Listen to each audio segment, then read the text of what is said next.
Como comentamos en el programa de ayer, ya hay pruebas irrefutables de que fue Gilbert Caro, diputado de Voluntad Popular del año 2015, quien se comió la luz roja y chocó, colisionó con otro vehículo, otros dos vehículos, resultando una persona muerta y otra herida.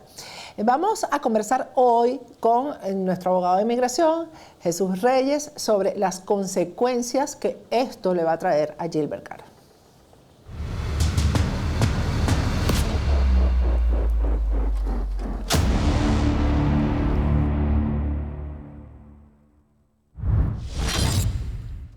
Buenas noches, Jesús, ¿cómo estás?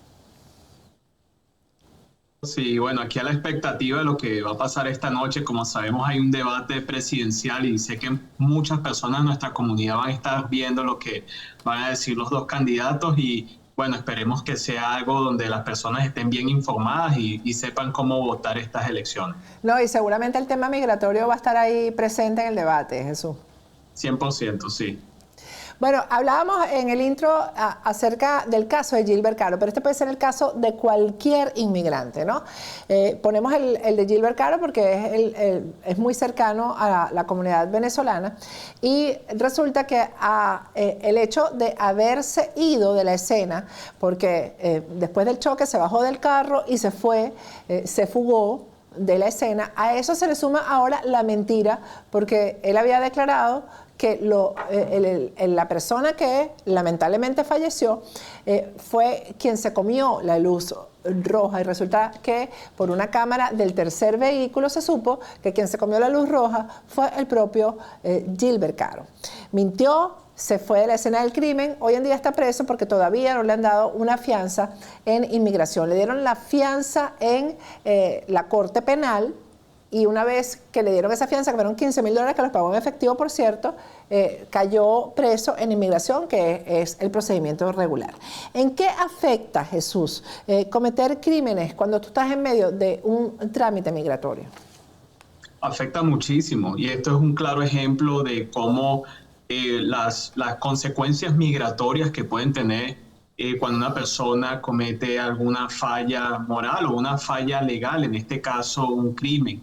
Y es importante que las personas estén conscientes, sobre todo si no son ciudadanos americanos, incluyendo residentes legales, porque hay personas que piensan por el hecho de tener una residencia ya están completamente resguardados de cualquier problema criminal. Y es todo lo contrario. Toda persona, excepto ciudadanos americanos, toda persona que sea inmigrante y que no sea ciudadano de los Estados Unidos, puede ser deportado de este país si comete un crimen o una falla moral. Ahora, sabemos que existen en muchos casos perdones, pero hay ciertos crímenes donde no hay perdón o a veces es muy difícil que un juez o un oficial de inmigración pueda otorgar un perdón. Entonces, la recomendación general es que ninguna persona se ponga en esa situación. La idea es que si una persona está tramitando sus papeles, ya sea un amparo bajo el TPS, un asilo, una petición familiar o una residencia, mantenga la buena conducta moral, porque eso es clave para que una persona se pueda quedar en el país y en muchos casos permite que la persona pueda tener un amparo legal por el simple hecho de tener una buena conducta moral. Ahora, en el tema del derecho criminal, hay agravantes y hay atenuantes. Y el haberse ido de la escena, el hit and run, es decir, chocar e irse, es un agravante. Esto es tomado en cuenta en el momento. Es decir, estamos hablando de la parte criminal y no sé si la parte criminal influye en este caso en la parte migratoria. Muchísimo. De hecho, hemos tenido muchos casos y he estado en varias audiencias donde los propios jueces preguntan justamente esas preguntas. Cuando hay clientes que, bueno, desafortunadamente, como le pasó a este señor, se comieron una luz roja o a veces estaban embriagados. La pregunta es, bueno, ¿usted qué hizo después? ¿Usted llamó a la policía? O si una persona chocó a alguien, ¿usted llamó a alguna ambulancia? ¿Llamó a las autoridades? Hay personas que desafortunadamente a veces o toman o chocan contra otras personas y simplemente no quieren tomar responsabilidad. es algo que es desafortunado porque estas cosas pasan. Si le llegase a pasar a una persona, y de nuevo, esto nos ayuda porque de alguna forma podemos aprender de esto, la actitud correcta, la acción correcta es quedarse en la escena, llamar a las autoridades y tomar responsabilidad. Estas son las cosas que ayudan a un inmigrante estando en esa situación. No quiere decir que automáticamente va a ser perdonado, pero como bien dices, Patricia, ya el hecho de no llamar a las autoridades, no solo eso, escaparse de la escena de un crimen y además de eso mentir a las autoridades, ya de esa forma se le está mostrando a las autoridades de inmigración que esa persona tiene falla moral y también ha cometido actos criminales y es menos probable que vaya a ser elegible un amparo. No quiere decir que 100% no lo pueda obtener, pero es menos probable. Así que la moraleja de la historia es que las personas tienen que asegurarse de que si llegaran, porque estas cosas pasan, si llegasen a estar en esa situación, actuar de forma responsable, llamar a las autoridades y confrontar el problema. Jesús, hay muchas personas que me han preguntado que en un caso como este, si la persona tiene un TPS aprobado, ¿ese TPS es revocable con un caso como este? 100%. Tanto el TPS como el asilo no es una protección absoluta para actividad criminal y es importantísimo que las personas entiendan eso. Hay muchísimas personas en nuestra comunidad que piensan porque tienen el TPS o porque están en una solicitud de asilo automáticamente están amparados. Y no es así, aunque se sabe que gracias a Dios el TPS permite que las personas se puedan quedar en los Estados Unidos, puedan trabajar legalmente, viajar fuera de los Estados Unidos y tener otros beneficios. Esto no es un amparo total. Y de hecho, hay personas que no pueden calificar al TPS justamente porque tienen un historial criminal. Y para aquellas personas que no tenían historial criminal, obtuvieron el TPS y después se vieron envueltos en una situación criminal, Inmigración les puede revocar el TPS y ponerlos en procesos de deportación, como ha pasado con personas que tienen el TPS, como también personas que están solicitando asilo.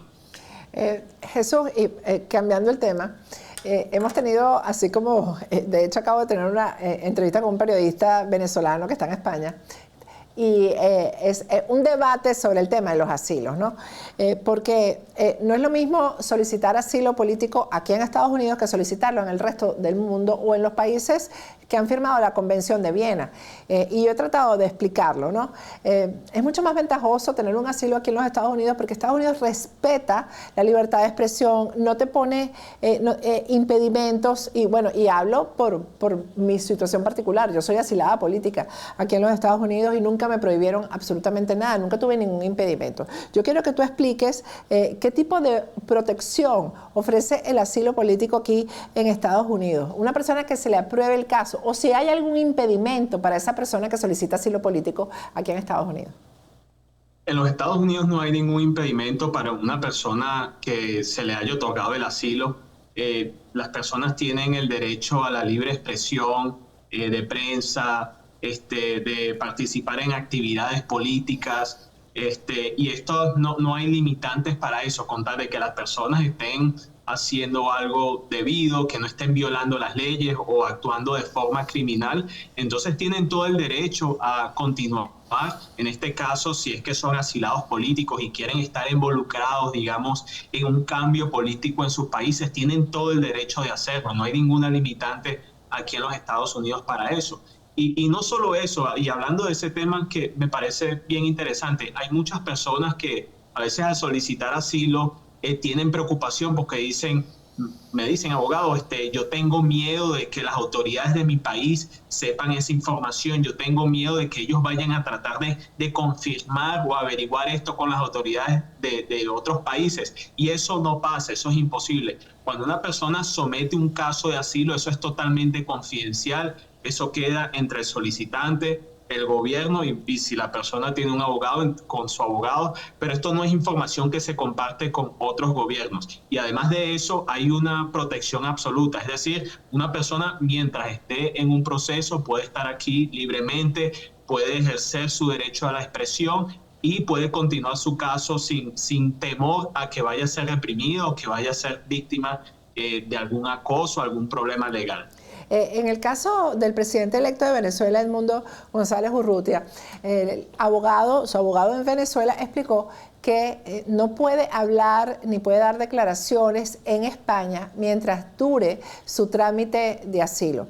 Y yo quiero que tú compares eso con lo que ocurriría aquí en Venezuela si Edmundo González Urrutia se hubiera venido para acá, para Estados Unidos, en vez de haberse ido para España. Y bueno, aquí en los Estados Unidos, él tuviera la oportunidad de hablar, lógicamente, de expresar, tener el libre albedrío de poder expresar su opinión y el hecho de por qué está solicitando asilo, de demandar lo que está haciendo el régimen de Nicolás Maduro en Venezuela. Y eso es más bien lo que se esperaría que hiciera estando aquí. Desconozco las leyes de España en cuanto a inmigración o de otros países, pero en mi opinión me parece bien desafortunado que no pueda ejercer su libre expresión. Y esto es algo que está protegido aquí en los Estados Unidos, no solo para solicitantes de asilo, pero para cualquier persona, independientemente sean ciudadanos o no de este país. La primera enmienda ayuda y protege los derechos de la libre expresión de cualquier persona que esté en territorio americano. Entonces, definitivamente es algo que hubiera beneficiado al presidente electo de Venezuela, pero bueno, esperemos que de alguna forma u otra esto se pueda arreglar y pueda ejercer su libre expresión aunque esté solicitando asilo. Así. Gracias, Jesús. Gracias por todas las aclaratorias. Muchísimas gracias. Gracias, Patricia. Un abrazo. Te soltamos para que veas el debate. Sí, va a estar bueno. No se lo pierden. Con esto me despido hasta mañana.